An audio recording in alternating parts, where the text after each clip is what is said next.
Hi everyone, welcome to டக்குனு Hindi YouTube channel.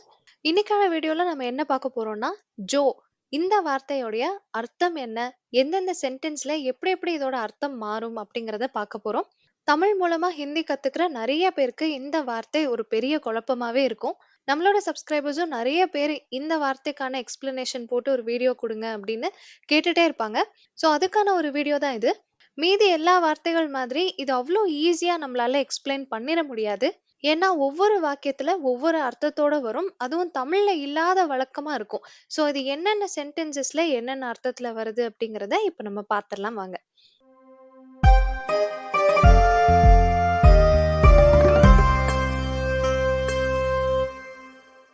ஜோங்கிற வார்த்தைக்கு நான் நேரடியா விளக்கத்தை சொல்லாம சென்டென்ஸ் மூலமா ஒரு வாக்கியம் மூலமா சொன்னா இன்னும் நல்லா புரியும். சோ முதல் வாக்கியம் பாருங்க.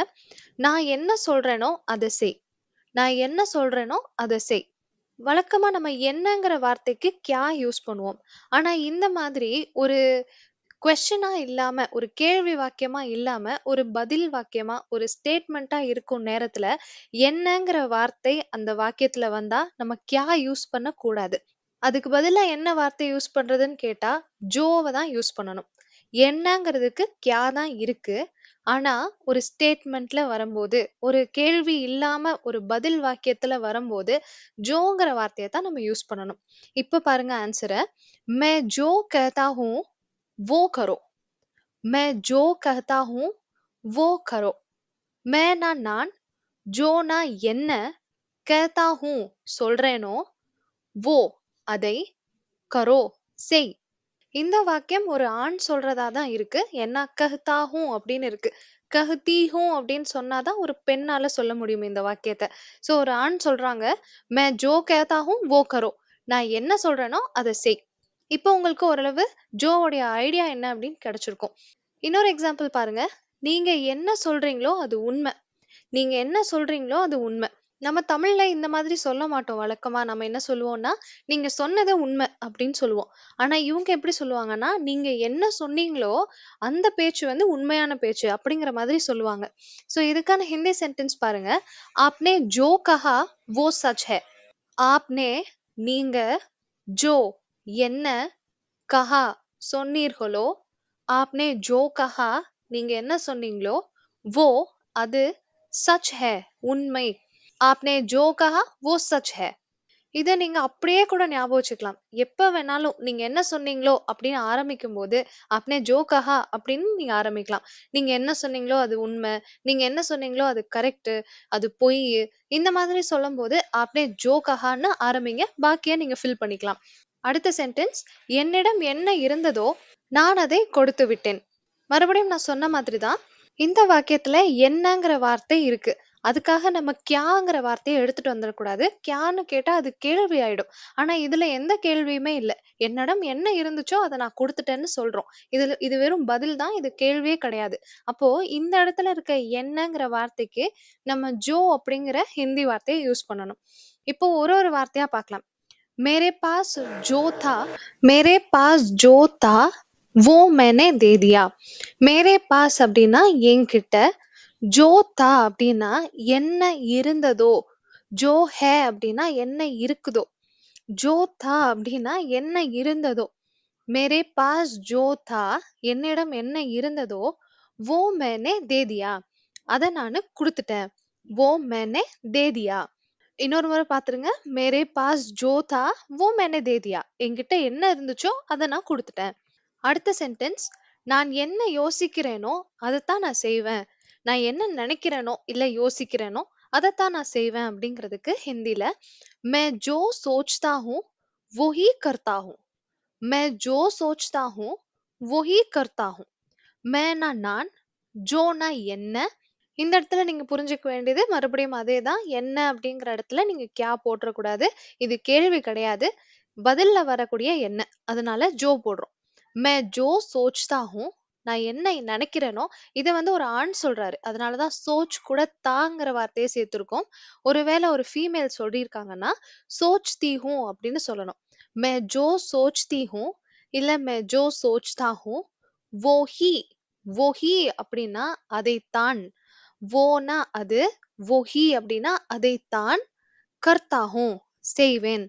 கர்த்தா ஹூம்னா ஆண்கள் சொல்லும்போது கர்த்தா ஹூம். பெண்கள் சொல்லும்போது கர்த்தி ஹூம். मैं जो सोचता हूँ वही करता हूँ. இதே ஒரு ஃபீமேல் சொல்றாங்கன்னா, मैं जो सोचती हूँ वही करती हूँ. நெக்ஸ்ட் சென்டென்ஸ் பாருங்க தமிழ்ல. நீ என்ன செய்ய விரும்புகிறாயோ செய். நீ என்ன செய்யணும்னு நினைக்கிறியோ செய் அப்படின்னு சொல்றோம். तुम जो करना चाहते हो करो. तुम जो करना चाहते हो करो. तुमனா நீ, ஜோனா என்ன, கர்னா சாஹ்தே ஹோ அப்படின்னா செய்ய விரும்புகிறாயோ, செய்யணும்னு நினைக்கிறியோ. தும் ஜோ கர்னா சாஹ்தே ஹோ, செய்யன்னு சொல்லணும்னா கரோ. ஒரே வார்த்தை. இந்த ஃபர்ஸ்ட் ஹாஃபாவும் இந்த செகண்ட் ஹாஃபாவும் வச்சுக்கோங்க. தும் ஜோ கர்னா சாஹ்தே ஹோ அப்படிங்கிறது ஃபர்ஸ்ட் ஹாஃப்.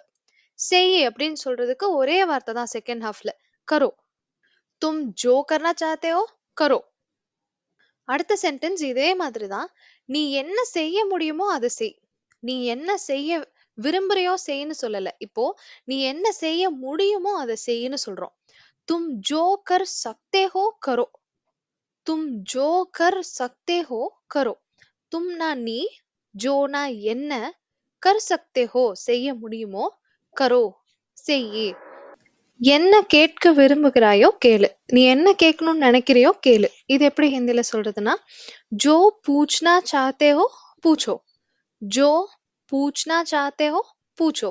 இப்ப தமிழ்ல பாருங்க, என்னங்கிற வார்த்தையில இருந்து தான் ஆரம்பிக்குது. அதே மாதிரி ஹிந்திலயும் ஜோங்கிற வார்த்தையில இருந்து ஆரம்பிக்கிறோம். இப்ப நீ அப்படிங்கறதுல ஆரம்பிச்சா போன வாக்கியத்துல பார்த்தோம் தும்னு ஸ்டார்ட் பண்ணோம். இங்க என்னன்னே ஆரம்பிக்கிறனால நாமளும் ஹிந்திலயும் எப்படி டிரான்ஸ்லேட் பண்ணிக்கிறோம்னா ஜோல இருந்து ஸ்டார்ட் பண்ணிக்கிறோம். ஜோ பூச்னா சாத்தே ஹோ பூச்சோ. என்ன கேட்கணும்னு நினைக்கிறியோ கேளு. இந்த பூச் அப்படிங்கிற வார்த்தை கேள்வி கேட்கறது. அந்த கேட்கிறது. காதால கேட்கிறத வந்து சுன் அப்படிங்கிற வார்த்தையால நம்ம மென்ஷன் பண்ணுவோம். இதே மாதிரி இன்னொரு எக்ஸாம்பிள். என்ன சொல்ல நினைக்கிறியோ சொல்லு. என்ன சொல்லணும்னு நினைக்கிறியோ சொல்லுன்னு சொல்லுவோம்.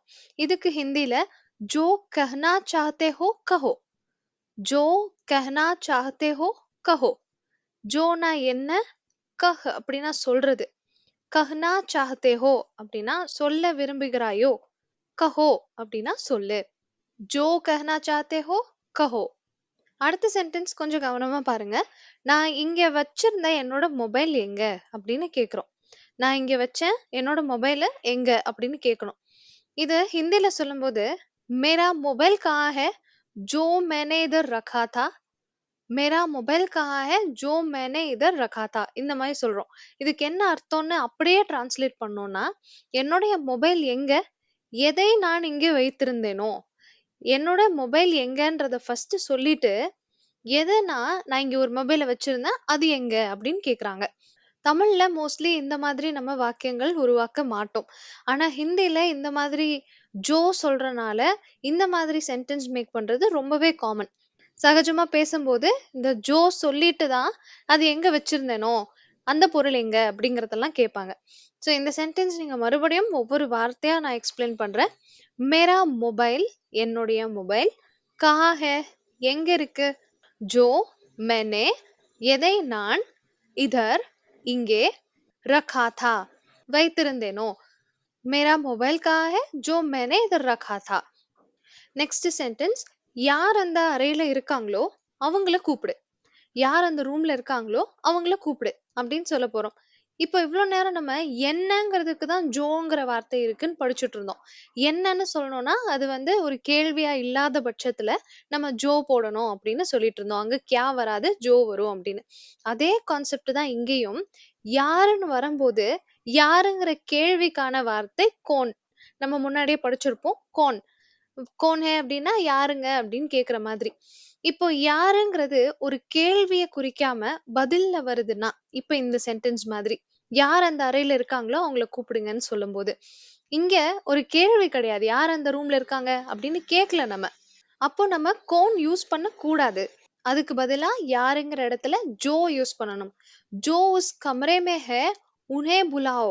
जो उस कमरे में है उन्हें बुलाओ. जो யாரு, உஸ் கமரே மே ஹே அந்த ரூம்ல இருக்காங்களோ, உஸ் கமரே அப்படின்னா அந்த ரூம்ல, ஹேனா இருக்காங்களோ, உன்ஹே அவர்களை இல்ல அவரை மரியாதையா சொல்றீங்கன்னு அர்த்தம். புலாவோ அப்படின்னா கூப்பிடு.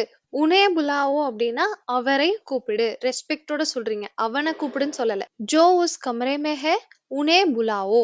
யார் அந்த ரூம்ல இருக்காங்களோ அவங்கள கூப்பிடு. அடுத்த சென்டென்ஸ் கொஞ்சம் பெருசு. இத நல்லா கவனிச்சுக்கோங்க. யாரெல்லாம் ஹிந்தி கத்துக்கணும்னு நெனைக்கிறாங்களோ, அவங்க நம்மளுடைய சேனல் பாப்பாங்க. நம்மளுடைய வீடியோ பாப்பாங்க. இதுதான் வந்து தமிழ்ல சொல்றோம். ஹிந்தில எப்படி சொல்றது பாருங்க. जो लोग हिंदी सीखना चाहते हैं, वे हमारे वीडियो देखते हैं. जो लोग हिंदी सीखना चाहते हैं, वे हमारे वीडियोस देखते हैं. இங்க ஜோ லோக் அப்படின்னா யாரெல்லாம் ஹிந்தி சீக்னா ஹிந்தி கத்துக்க சாத்தே ஹே விரும்புறாங்களோ, வே அப்படின்னா அவர்கள், ஹமாரே வீடியோஸ் நம்மளோட வீடியோஸ், தேக்தே ஹே பார்ப்பார்கள்.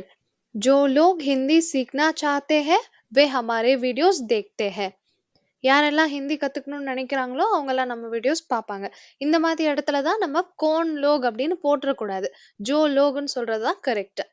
ஸோ அவ்வளோதாங்க. இந்த வீடியோ மூலமா ஜோ உடைய அர்த்தம் என்ன, அது வந்து எந்தெந்த இடத்துல என்னென்ன மீனிங் கொடுக்குது அப்படிங்கறத நீங்க புரிஞ்சுட்டு இருந்திருப்பீங்க. இந்த மாதிரி வேற ஏதாவது வார்த்தைகளுடைய அர்த்தம் டீட்டெயில்டா வேணும்னு நினைச்சீங்கனாலோ, இல்ல இந்த ஜோ யூஸ் பண்ணி உங்களுக்கு என்ன சென்டென்ஸ் தெரியுதுன்னு நினைக்கிறீங்களோ, அது எல்லாத்தையும் கமெண்ட் செக்ஷன்ல கொடுங்க. நம்ம இந்த வீடியோல குடுத்த எக்ஸாம்பிள்ஸோட சேர்த்து நீங்க குடுக்குற எக்ஸாம்பிள்ஸும் நிறைய பேருக்கு யூஸ் ஆகும். உங்களுக்கு இந்த வீடியோ பிடிச்சிருந்துச்சுன்னா மறக்காம லைக் பண்ணிருங்க. நம்ம சேனலை சப்ஸ்கிரைப் பண்ணிருங்க. Thank you so much for watching.